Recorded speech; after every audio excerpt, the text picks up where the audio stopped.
Hey YouTube, Budget Nerd here. If you're new to the channel, we go over networking, computers, RC, drones, tech, gadgets, and more, and how to do it on a budget. Today, we'll be checking out another security camera, this one from Reolink.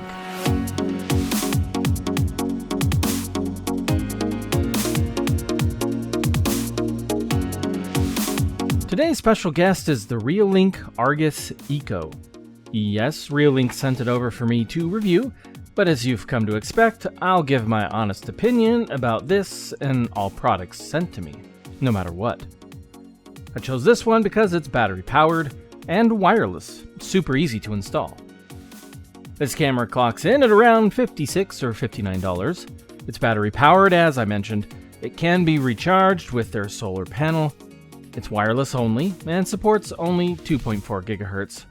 It has motion detection, is somewhat waterproof, has a 1080p resolution, night vision, two-way audio, Google Assistant support, but no Alexa, microSD card support up to 64 gigabytes, and the option to store your videos encrypted on their cloud storage. In the box, you get some documentation, including a mounting template and the camera. It feels well built. On the back is the micro USB port for charging. You also get the USB cable for said charging, the Wi-Fi antenna, some mounting anchors and screws, the mounting base with its metal plate that seemed to really confuse me, and a strap to mount it to certain things like a tree or a pole, maybe. Reolink also sent over one of their solar panels.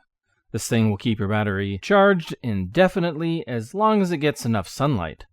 It comes with a mounting bracket and some anchors and screws as well. I found it to not be very easy to get the microSD card in and out, but not a huge deal. It has rubbery covers to go over these few slots to keep water out.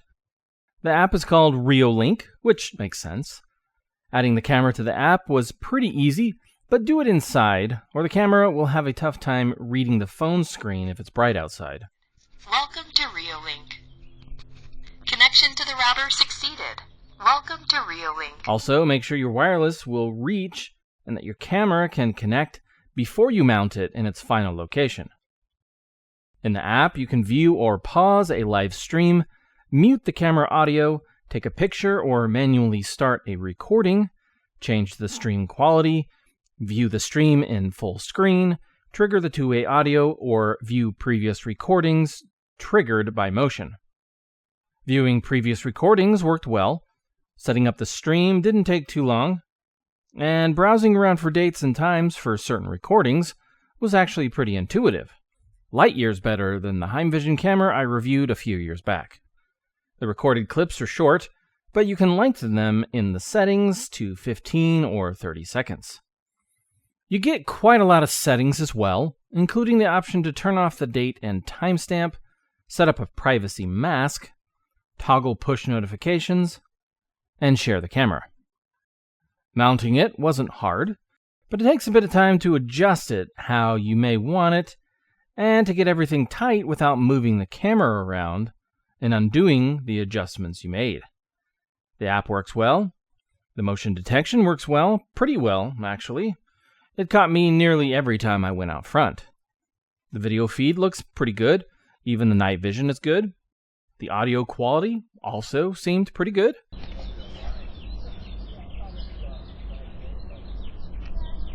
However, there was one clip that seemed to receive some interference from somewhere, most likely the camera's Wi-Fi.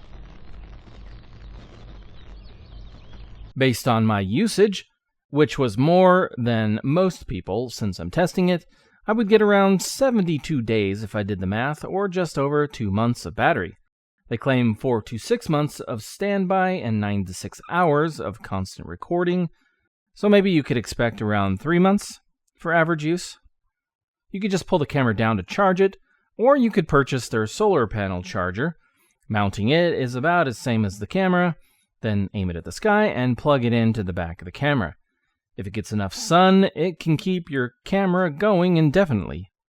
There's a lot of USB cable on this panel, so if you mount it close to the camera, you'll have to get creative with cable management. During testing, I didn't really come across any negatives. But do keep in mind it won't record continuously, even when plugged in and charging. It's just not an option. If you have an outlet close to where you're mounting it, you could plug it in that way and keep it charged, but it's not designed for that, and Reolink doesn't recommend that because it would shorten the life or damage the battery. Some of Reolink's cameras are compatible with Surveillance Station on Synology's NAS's, but this one is not. None of Reolink's battery-powered cameras are.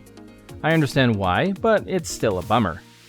You can use their cloud option, which may cost money, or you can download the clips to your phone from the app and then move them elsewhere if you please. All in all, I do think it's a pretty good camera, and the price is good.